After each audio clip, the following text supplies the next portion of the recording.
Right, welcome back. So today I am going to be the clutch is all bled and working fine and leak free.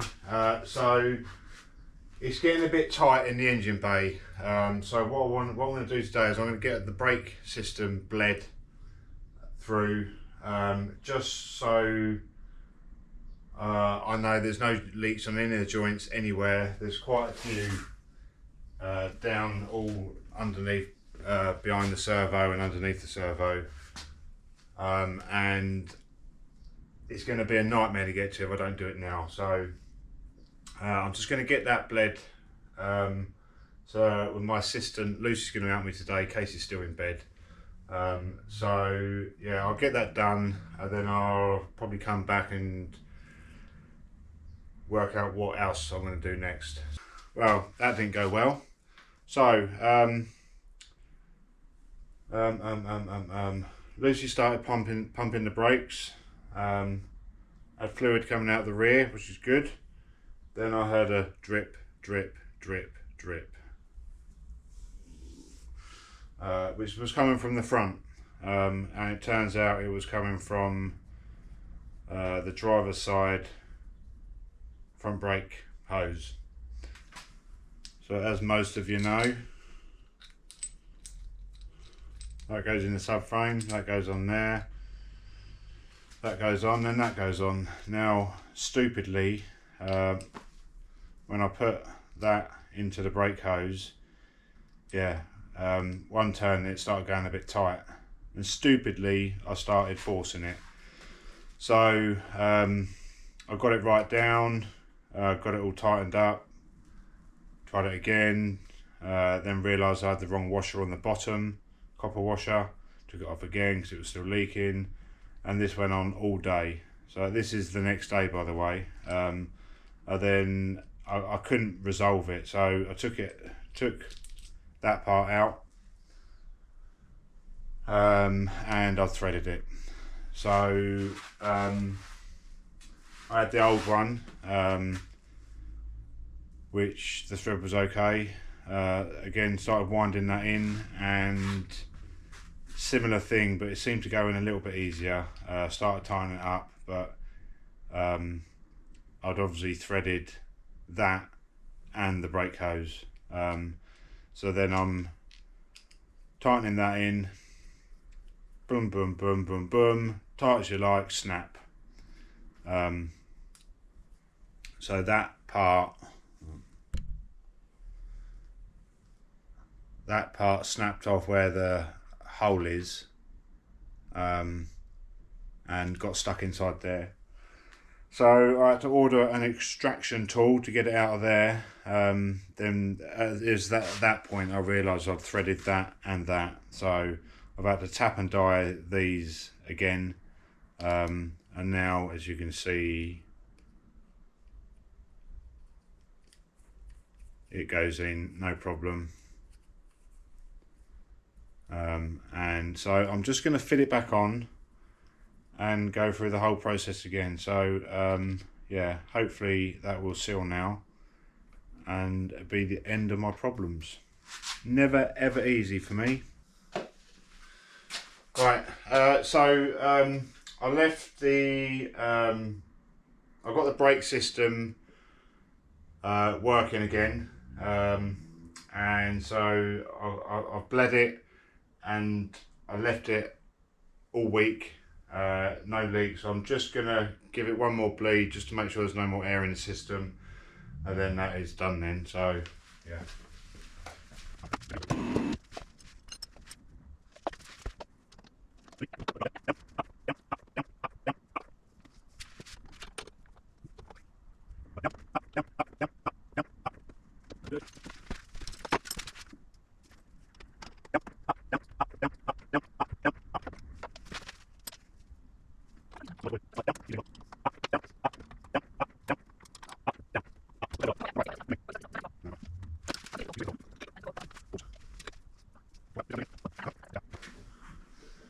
Alright, well, that'll do.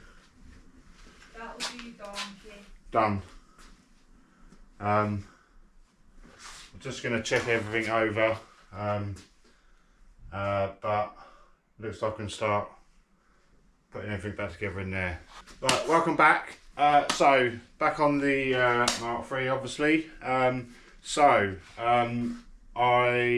previous videos I've filled up the braking system, had issues, got that resolved.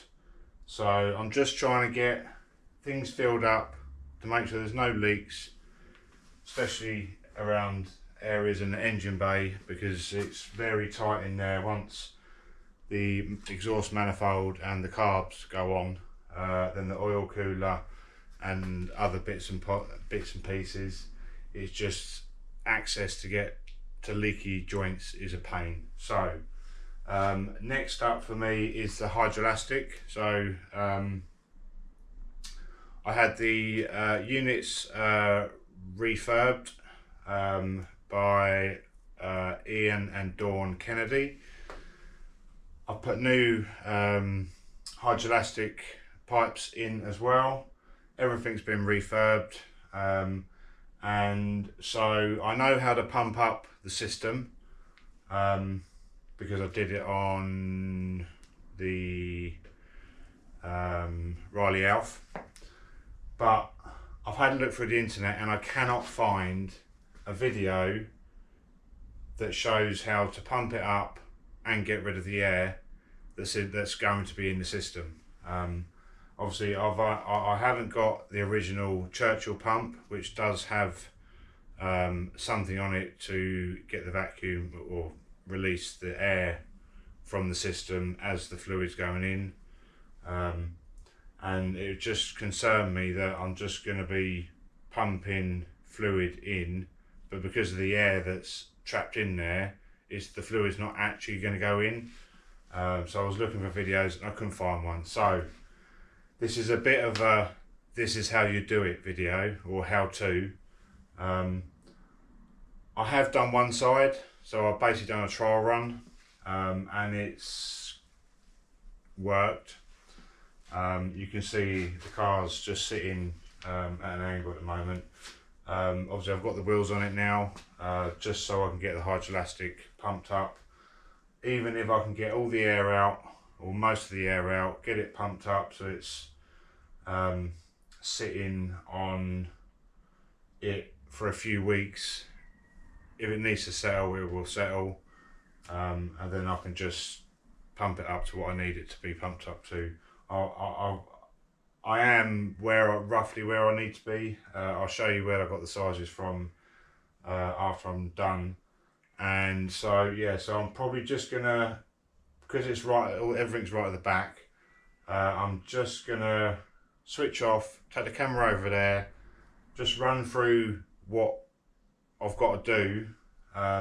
It's quite a long process because of the air in the system. So I will run through what I'm doing, and then I'll put, while I'm pumping, releasing, and so on, I'll put it on time lapse, and then I'll just go through it once I've done it. So I'll see you in a minute.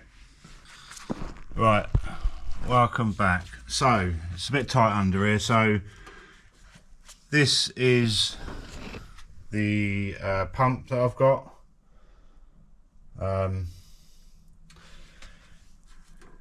It's got that funny valve on it. So when that needs to be fully anti-clockwise, which is it's like a tyre valve thing. So in there, once that is connected to the hydro connection, you then turn that inwards to release the valve inside on the Hydrolastic connection. So that goes onto there. Try not to cross thread, obviously.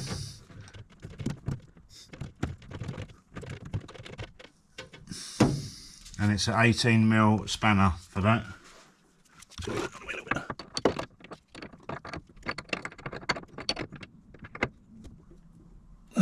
Tight as you can. And then, so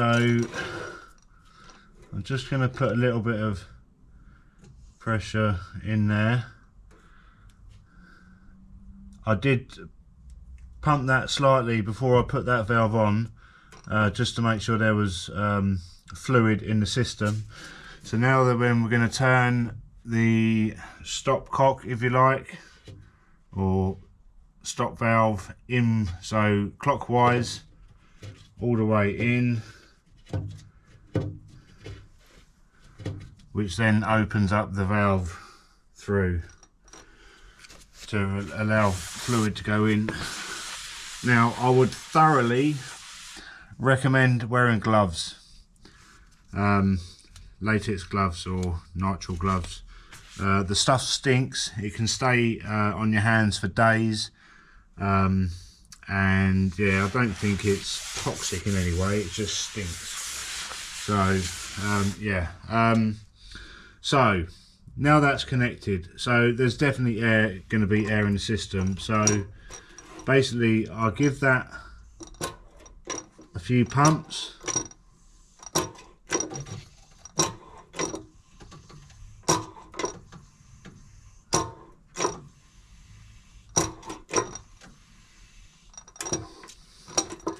The recommended pressure for a classic Mini 65 on is 282 psi.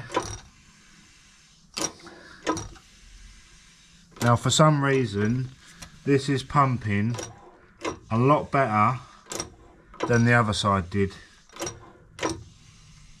which makes me think, is there a leak somewhere, or it's just expelling the air better.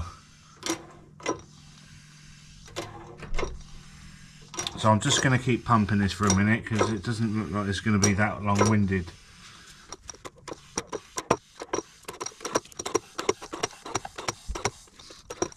There we go.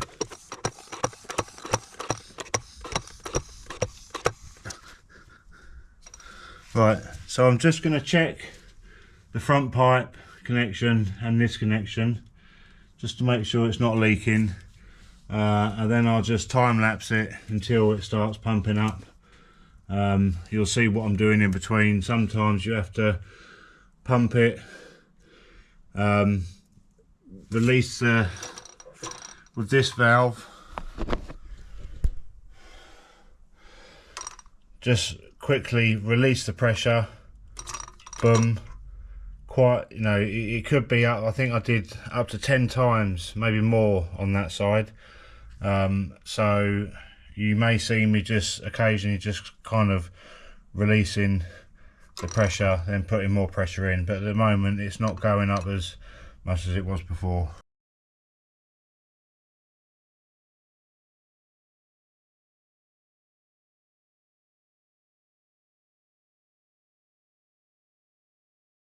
Right, so what you saw me do then was basically just obviously releasing the pressure. This one actually went a lot better than the other side. I don't know why that is. So then the car started lifting, release the pressure. Not all of the pressure, but just release it down. I'm at 300 psi at the moment. And then what you saw me do afterwards was basically lift the car up on the ramp, so it's basically off the ground, and then let it just drop down. It's just, for some reason, seems to sort of stabilise the pressure slightly, and compress some of the air out. So that is pretty much done. So I found this on the internet. It's, I don't know where it's from actually, Denmark. So basically, if I just show you this, sorry.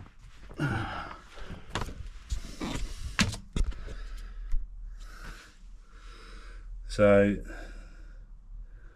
I literally typed into the internet, into Google, Hydrolastic pump manual, and then this came up. So it tells you basically what to do to pump up the system, and how to expel air, but it also gives you the settings for Classic Mini, pre-65, post-65, Clubman, then all the Metros and stuff like that as well. So for a 60 post-65, it's 282 psi. Front height should be 12 inches and 5/8. Rear should be 12 inches and an 1/8. I've actually got 12 inches at the moment.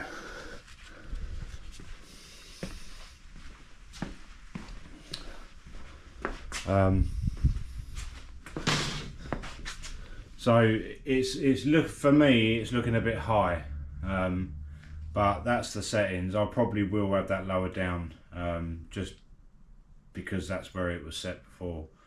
I think 11 inches for me is better. But so what I'll basically do, I'll leave that sat on the ground probably overnight till tomorrow, and see if it's just sort of settled a little bit. Just check there's no more air popping out of it tomorrow. But yeah, so that's basically it. So obviously once you've done got it up to pressure, you want to lock that, turn the valve in there back outwards anti-clockwise, and then undo the connection, and then you can just use that to get the fluid out of the hose. Hope that's helpful to someone.